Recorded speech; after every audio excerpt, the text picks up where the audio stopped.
Hey, Steve Brown, and today in Entertainment City, we travel to the future and to space. First, the future, 2049 to be exact, for the long-awaited sequel to Blade Runner. Where are we going? Home. Critics are raving about Blade Runner 2049. Although they can't really say why, you'll apparently enjoy it best with as little foreknowledge as possible.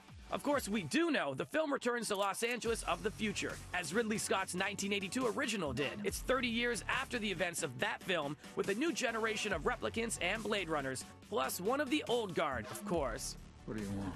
Terry Hart spoke with Harrison Ford and Ryan Gosling about following up a cult classic. How did either of you manage to keep at bay the pressure of what this actually means to the fans and these ideas that are being revisited from 35 years ago?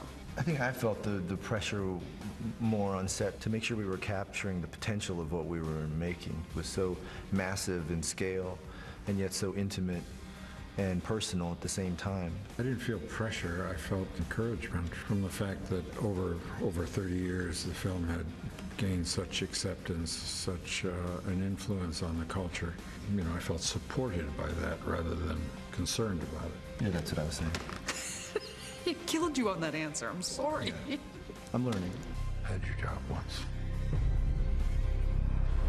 I was good at it. Blade Runner 2049 hits theaters today. I think everyone's going to want to see this. We're also taken to the future in the Orville. Not to a dystopian LA, but to space. I want this to be an efficient ship, but also one that you're glad it is serving on. The new sci-fi comedy drama is the brainchild of Family Guy creator Seth MacFarlane.